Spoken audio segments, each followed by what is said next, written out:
Hey everyone, welcome to Logan's Mosh Pit. Glad to have you here. Do me a favor and please subscribe if you haven't already. They say you can't beat the classics. Classic cars, classic clothes, classic movies, and above all, classic concerts. In each episode of Classic Concerts, we will take a look back at some unforgettable concerts that have stood the test of time. Now, this isn't a new series. I've already done a few classic concert episodes before, but it's been a while. Basically, this particular series got put on the back burner, but I decided to bring it back. My plan is to switch back and forth between the 1 minute review series and this one for Wednesday videos. As you're aware from the title, today I picked Def Leppard's Live in the Round, In Your Face show to scrutinize. First, I'll get some general info out of the way, then I'll discuss some different things I like and dislike about it. By the way, I'll leave a link to the full concert if you want to listen to it. Let's get started. Okay, Def Leppard Live in the Round, In Your Face took place on February 12, 1988 during Def Leppard's Hysteria Tour. Denver, Colorado served as the site for the show. The McNichols Sports Arena allowed for approximately 16,000 seats. Def Leppard definitely delighted fans with 14 sensational songs scribbled onto the set list. Joe Elliott handled vocals, Steve Clark and Phil Collins shared guitar duties, Rick Savage supplied bass, and Rick Allen did drums.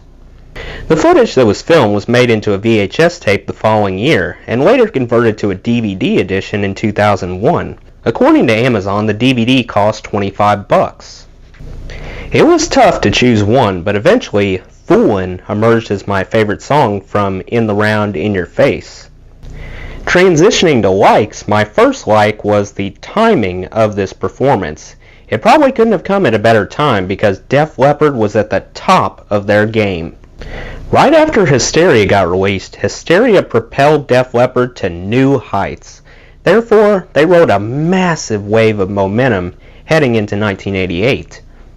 Something else that I appreciated were the commendable camera angles that the crew provided. They incorporated a healthy variety of close-ups, wide angle, and even an aerial view.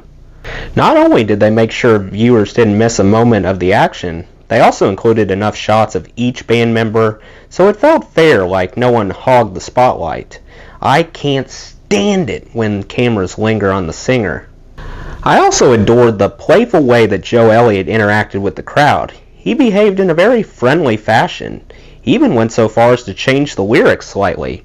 For example, on Rock of Ages, instead of simply saying, "I've got something to say," he quipped, "Denver, Colorado, I've got something to say." I think it was great that he got the crowd involved. Some bands just go through the motions without any enthusiasm, like they want to get it over with as quickly as possible.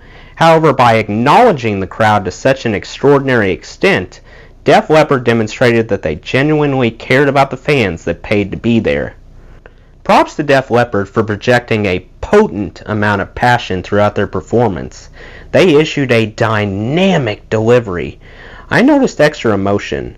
I'm absolutely sure they surpassed the studio version, which isn't an easy task. Sometimes songs recorded in the studio can't capture the same intense emotion as effectively compared to live performances. Perhaps there's more motivation to cut loose when other people are around. Regardless of the reason, Def Leppard clearly didn't hold back at all. Thankfully, the incredible vocal harmonies that hold Def Leppard together stayed true to form too. I love the lighters being held up as well. Those intermittent illuminations seemed so special. Once they appeared, I started smiling.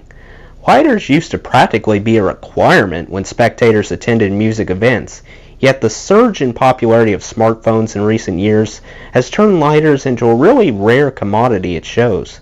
So seeing them burn brightly between tracks brought me so much joy. Bit of a side note, something hilarious that happened was Joe kept gradually getting hotter as the show progressed. He sweated even more than a porcupine in a balloon factory. Joe started out with a black leather jacket, and he took it off within minutes. Next, he tried to tough it out in a white sleeveless Def Leppard shirt. However, near the end, he gave up and ripped his shirt off. I'm glad the set list stopped after 14 songs because he was quickly heading toward his birthday suit. Last like, I want to send heaps of praise to the sound engineers. The sound engineers did an excellent job at finding a happy medium. In the round in your face sounded neither too loud nor too quiet. In fact, I barely needed to make any adjustments to the volume while I was listening. That's how it should be. Let's get into dislikes real quick. My one and only downside that bothered me quite a bit was the band omitted material from their debut album called On Through the Night. It would have been nice to hear Rock Brigade or maybe Hello America, but unfortunately Def Leppard discarded those tunes. I don't get it. In my opinion, it seemed like a missed opportunity. Apart from that minor complaint though, overall, the show sounded stunning. If you ever doubt that Def Leppard dominated the 80s, this unbelievable concert should change your mind. Well, that's it. What are your thoughts on the In the Round, In Your Face concert by Def Leppard? Let me know in the comments. That does it for today's video, guys. I hope you enjoyed. Make sure to like, comment, and subscribe if you haven't already. I really appreciate the support. I'll see you next time. Till then, rock on.